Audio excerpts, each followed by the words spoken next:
Are you alright?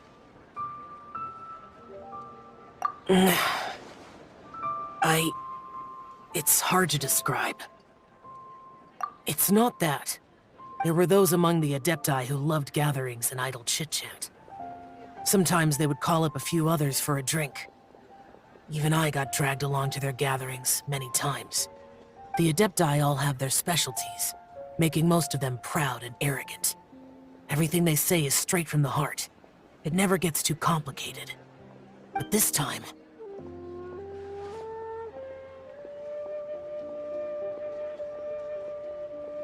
No. I didn't mean that. So you know his true identity. I'll get straight to the point then.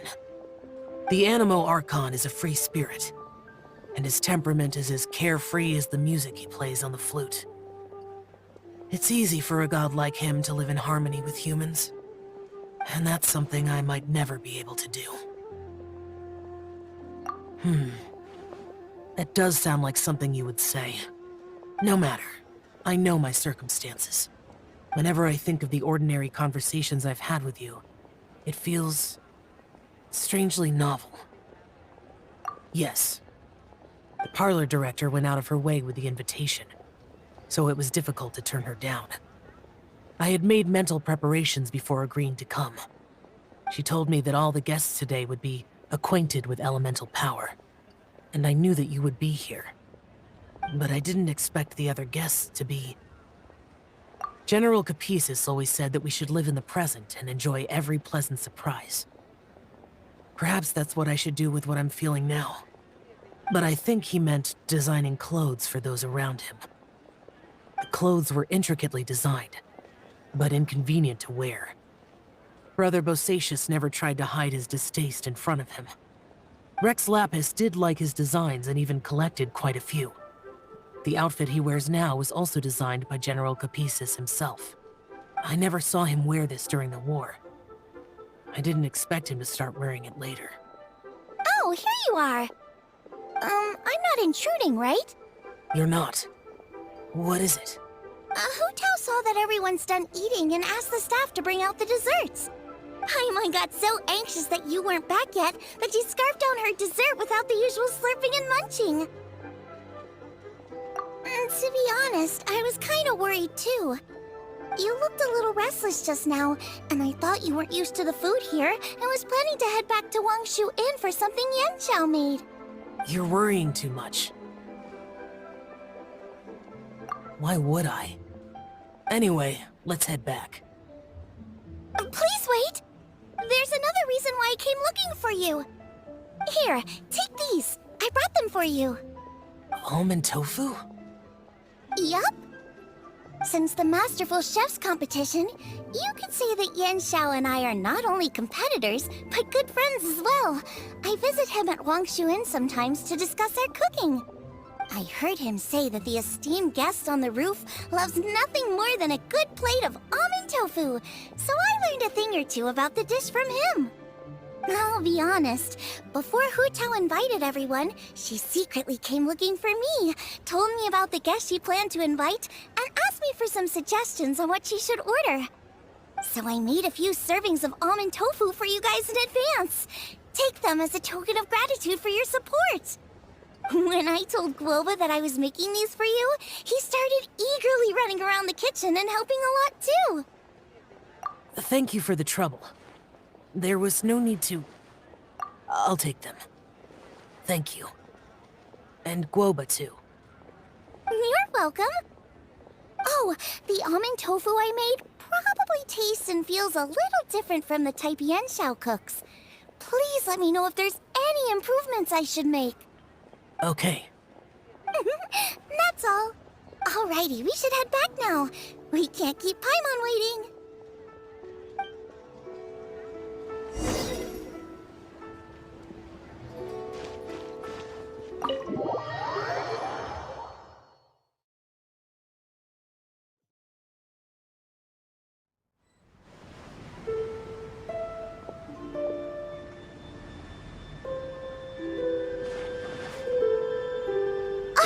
You're finally done whispering secrets to each other?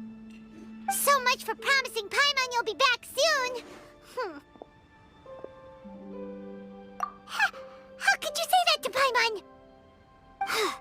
In that case, besides having no sense of time, Paimon will let you know what having no sense of fullness looks like. Your dessert is all Paimon's! Sorry to keep everyone waiting. No worries, we're all just chatting here.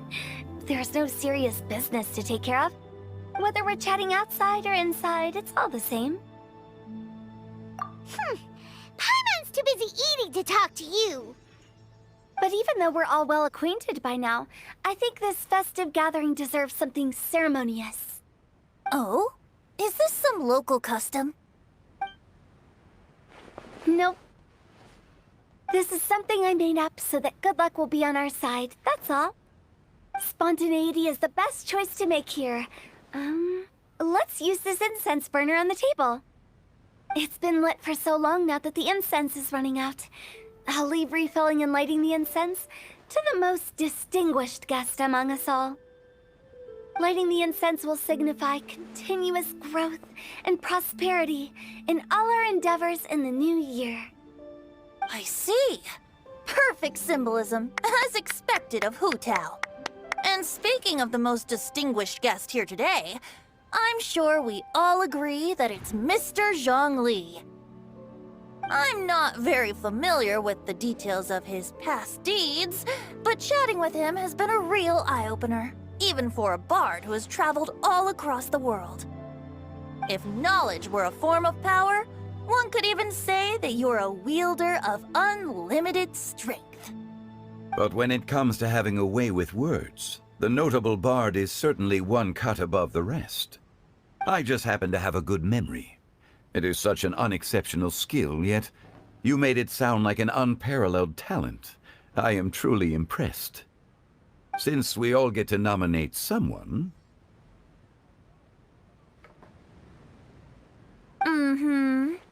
I think it's only fair that we let the parlor director light the incense. Huh? That won't do. Don't flatter me just because I'm your boss. We are looking for the most distinguished guest here. As the host, I shouldn't be involved in this discussion at all. Now that we've enjoyed this table full of delicacies, how about we let our one and only chef here do the honors? Is this really the way this works? I didn't cook any of these dishes. It's not a big deal. Just look at her.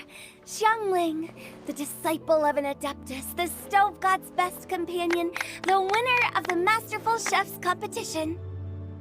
The only heir of the famous Wan Min restaurant. A good old friend of mine. There's no better choice. Why does Paimon feel like we're back at square one again? Please stop! You're making me embarrassed! If we're looking for a distinguished guest, surely the second son of the Feiyun Commerce Guild counts. It's one of the largest commerce guilds in liyue Harbor. Huh? Don't get me involved in this. Ooh, not a bad choice. With the Commerce Guild's young master lighting the incense, we're all sure to make a huge sum of mora in the new year. That's not how it works. Making a fortune is indeed a fine wish, but it's of lesser importance than good health and happiness. Which means we should choose Chongyun, the skilled exorcist who keeps everyone's home safe from evil spirits. Huh? Now you're nominating me? I can't be the one when we have the Conqueror of Demons right here. Adeptus Xiao has the most seniority among everyone here today. We should... I refuse. I am most certainly not the most distinguished guest here. You should all be able to make the right judgment based on your observations. One person here is well acquainted with everyone else.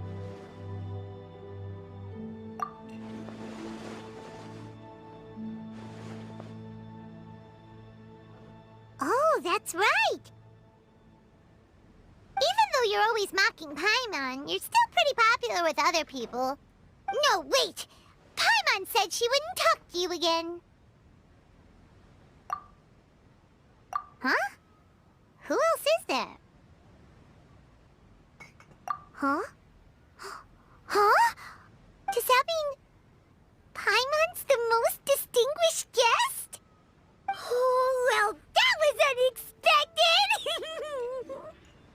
agree. Paimon's just the one we need. Without a friend constantly by your side, a long journey would become dreadfully lonesome. But once you have someone there to brighten up the atmosphere, everything along the way will become lively and vibrant too. Ah, the traveler has traversed many nations and left behind a great deal of fascinating stories. But without Paimon, they would have become quite monotonous. Paimon plays an indispensable role in making your journey a happy and smooth one. You guys, Paimon's not used to being praised like that. Those were genuine compliments, right? Thank you. You made Paimon wait for a long time, but Paimon's not mad anymore. Don't take everything to heart, Paimon. Friends tease each other all the time. That is indeed true. That means Paimon is as important to the traveler as Guoba is to me. Looks like we've come to an agreement. Any objections before we proceed? I trust the traveler's judgment. Then Paimon it is. And now, the world's most excellent traveler's greatest companion, guide, and friend, Paimon, will be refilling and lighting the incense for us. Here you go. Take the match, and don't burn yourself. But if things go really wrong, here's the 2-for-1 coupon.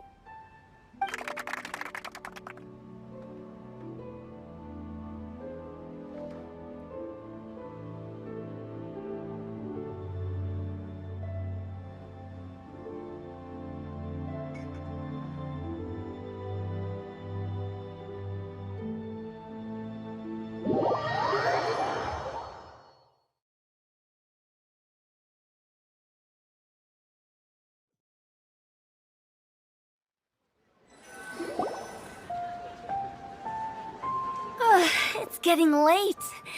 I won't take up any more of your time. You're all free to go as you please. Yep, the tea was amazing too. You don't have to go all polite on me. Just remember to come when I invite you next time. Let's see. It's dark out, so I'm going to accompany Xiangling, Xingqiu, and Changyun back home.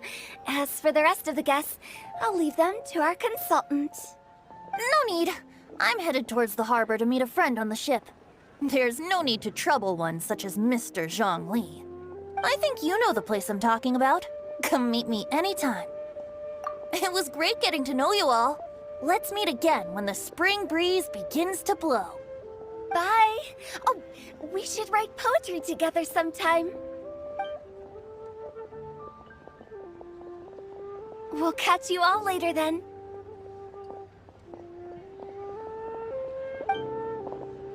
Don't forget to return to the parlor later. There's something I need you to do. Understood. See you later. Well then. Rex Lapis. Just Zhongli will do. I live as a mortal in liyue Harbor now. I am just one among many who begin work at sunrise and retire to rest at sundown. If we were to consider status and seniority as Zhongli, I should be respectfully referring to you as Adeptus Xiao. Heaven forbid. Not you too. I meant what I said. I heard that during the Lantern Rite Music Festival you conferred with Streetward Rambler and Cloud Retainer. I take it as you've gained a lot more knowledge about the past? The same truth will sound different coming from different people. As more bear witness to a story, feelings and interpretations expand in variety too. I once had a pleasant chat about the past and present with a Sumeru scholar named Soraya, and learned a few things about her research topic. From the evidence she found and the conclusion she made, her area of research is already very close to the truth. But there are multiple sides to humans and gods alike. In the legends recorded by humans, some gods were depicted as arrogant and condescending, while others were kind and capable. But whether to me, Streetward Rambler, Cloud Retainer, or younger adepti such as Shao and Ganyu. Those adepti and gods that may seem extraordinary to humans are something more akin to close companions. This was as true back then as it is right now. Just how Shao may seem unapproachable to most, but the Traveler has proved otherwise. So there's no need to dwell too much on certain things. Zhongli, what you're saying is... It looks like you understood what I meant. Ah, the director asked me to accompany you on your return. But I don't think you'll need my protection. I'll be taking a walk around and admiring the night scenery. After that, it'll be time for me to go back and meet up with the director. Goodbye for now. Bye, Zhongli! Everyone's gone now. Paimon always feels a little empty inside when a lively celebration ends. But at least you always stay by Paimon's side. No. Paimon got it mixed up. Paimon, the best and most distinguished travel guide, will always stay by your side, Traveler. Good that you were aware of that. Shao, is there anything else you want to do? We could take you on a tour of liyue Harbor. No need. I've stayed here for much longer than I had expected. The city lights are a fine sight, but it's time for me to leave. The events of today occurred so abruptly. I appreciate your kindness. Okay. I'll see you next time then.